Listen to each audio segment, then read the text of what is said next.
थोड़ी देर में इस पर भी बात करेंगे हम दीपेश, लेकिन अभी मैं तस्वीर दिखा दूं कि तैयारियां कैसी यहां पर हो रही हैं, क्योंकि हेमा मालिनी के आगे कोई बहुत मजबूत चुनौती यहां देखने को नहीं मिल रही है और यहां के लोग भी एक बार फिर हेमा मालिनी पर भरोसा जताने के लिए तैयार हैं। लेकिन जब रिजल्ट आएगा तब तस्वीर और ज्यादा साफ हो पाएगी। लेकिन तैयारी अभी देखिए, यहाँ पर सुरक्षा के पुख्ता इंतजाम है। तमाम जो कर्मी हैं, जो अधिकारी हैं, जिनकी ड्यूटी यहाँ लगाई गई है, सुरक्षा के जो इंतजाम है, वो सभी लोग यहाँ मौजूद हैं और रात से ही अपनी ड्यूटी पर तैनात हैं। मैं इस वक्त मथुरा के ही एक आदर्श पोलिंग बूथ पर हूं, जो कि स्कूल में बनाया गया और हम देखते हैं अमूमन पोलिंग बूथ स्कूल में ही, सरकारी स्कूलों में बनाए जाते हैं, जिससे कि लोगों को पहुंचने में दिक्कत ना हो। व्यवस्थाएं यहां पर धीरे धीरे की जा रही हैं। हमने जो रिपोर्ट दिखाई अभी उससे बताया भी कि कैसे व्यवस्था की गई है, वही व्यवस्था यहां पर भी है। फिर चाहे व्हीलचेयर की व्यवस्था हो, चाहे पानी की व्यवस्था हो, तमाम जो यहाँ पर लोग तैयारी के लिए पहुंचे हुए हैं, सभी लोग, एक बार इनसे बात भी करती हूँ। सारी तैयारियां पूरी हो गई? सर मैडम पूरी तैयारी है मैडम। पूरी तैयारी मैडम। हाँ। कब से यहाँ पर खड़े आप लोग? हम 4 बजे आ गए थे। तो कल आप लोगों ने क्या व्यवस्थाएं की थी यहाँ पर कि लोग आए, दिक्कत ना हो? जो मैडम सबसे जो टेंट वगैरह जो राय गद्दा की व्यवस्था की थी, कुर्सियों की व्यवस्था की थी, सभी व्यवस्था की थी, पानी व्यवस्था की सभी व्यवस्था की थी। अच्छा, गर्मी बहुत ज्यादा है, इसके लिए खास इंतजाम क्या किए गए? जो बुजुर्ग यहाँ पर वोट करने के लिए आएंगे, उन्होंने ज्यादा पंखा की व्यवस्था करवाएंगे। हाँ, और जैसे यहाँ पर धूप ज्यादा हो जाएगी तो तब क्या व्यवस्था होगी? पंडाल की व्यवस्था बनवा देंगे तलवाने की, जो यात्री जो लगे हैं गर्मी में नहीं मरे कोई। तो देखिए, ये तमाम कर्मी हैं जिनकी पोलिंग बूथ पर ड्यूटी लगाई गई है, जो व्यवस्थाओं को देख सकेंगे और बता रहे हैं ये कि किस तरह से लोगों के लिए इंतजाम किए जाएंगे जब लोग यहां पर पहुंचेंगे। भागलपुर का रुख करते हैं। भागलपुर से अनूप इस वक्त हमारे साथ जुड़े हुए हैं। अनूप, भागलपुर में क्या तैयारी देख पा रहे हैं मतदान को लेकर आप? बिल्कुल अनामिका, देखिए यहाँ भी तैयारी चल रही है, क्योंकि बिहार में इस बार दूसरे चरण में 5 लोकसभा सीटें हैं जहाँ मतदान होना है। पूर्णिया के अलावा देखिए बांका, किशनगंज, कटिहार, ये तमाम जगह हैं और मैं इस वक्त भागलपुर में मौजूद हूँ। और मेरे पीछे ये पोलिंग बूथ आप देख रहे हैं, ये जिला स्कूल है भागलपुर का, जहाँ तैयारियाँ चल रही हैं। थोड़ी देर बाद यहाँ मतदान की प्रक्रिया शुरू होगी, लेकिन मॉक पोल जो है वो हम आपको दिखाने की कोशिश कर रहे हैं। लोग तैयारियाँ कर रहे हैं, कैसे कर रहे हैं ये भी हम आपको दिखा रहे हैं। ये आपकी तैयारियाँ पूरी होगी आप लोगों की? जी सर। और क्या मॉक पोल कर लिया आप लोगों ने? तो हो रहा है सर। हो रहा है। अभी कितना वक्त लगेगा?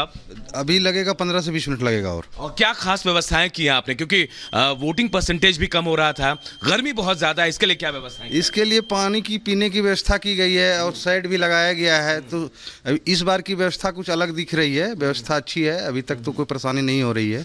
मतलब व्यवस्थाएं ठीक है, तो वोटिंग परसेंट बढ़ेगा लग रहा है? बढ़ना तो चाहिए, बढ़ना चाहिए। ये तो अब शाम तक पता चल जाएगा, 3-4 बजे तक। और ये देखिए इधर तस्वीरें भी दिखा रहे हैं, पूरी तैयारियां यहाँ हो गई हैं जिला स्कूल में, जो वोटिंग पोलिंग बूथ है वहां पहुंचे हुए।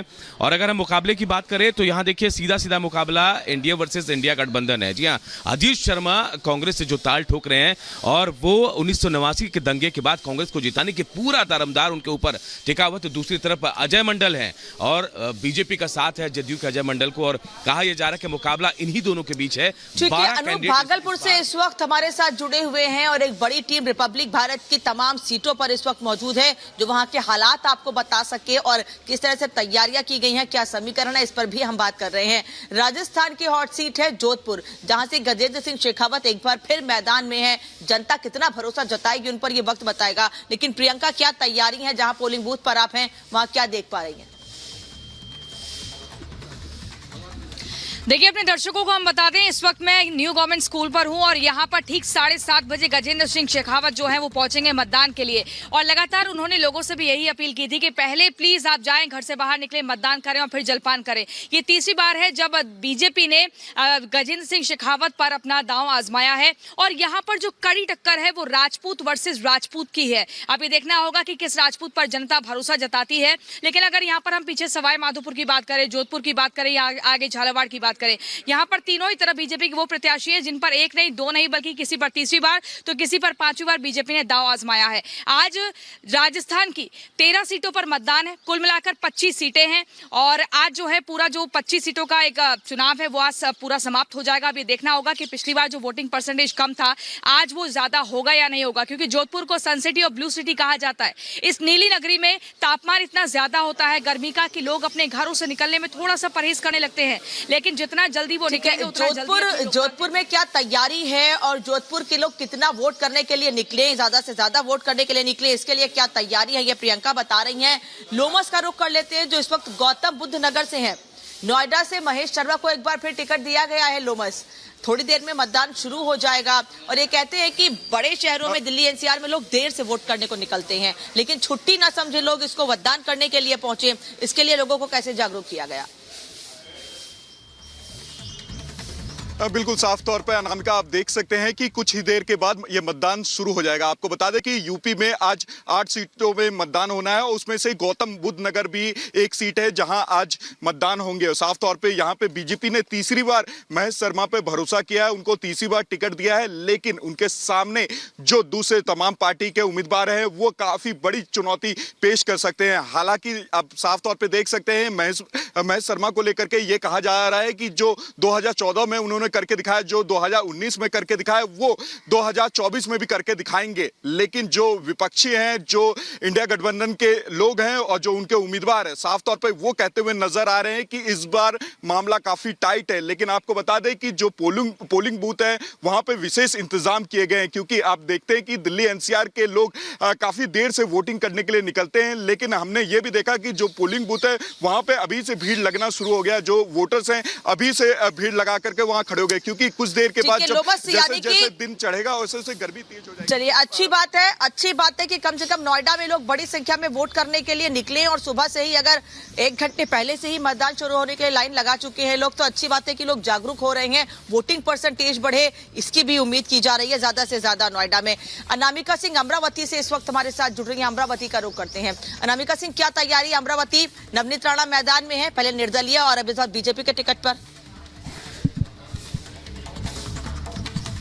देखिए, मेरी मौजूदगी भी उनके आवास के बाहर ही, क्योंकि जानकारी दरअसल मिली है कि वो कुछ देर के बाद बजरंग बली के दर्शन करने के लिए जाएंगी।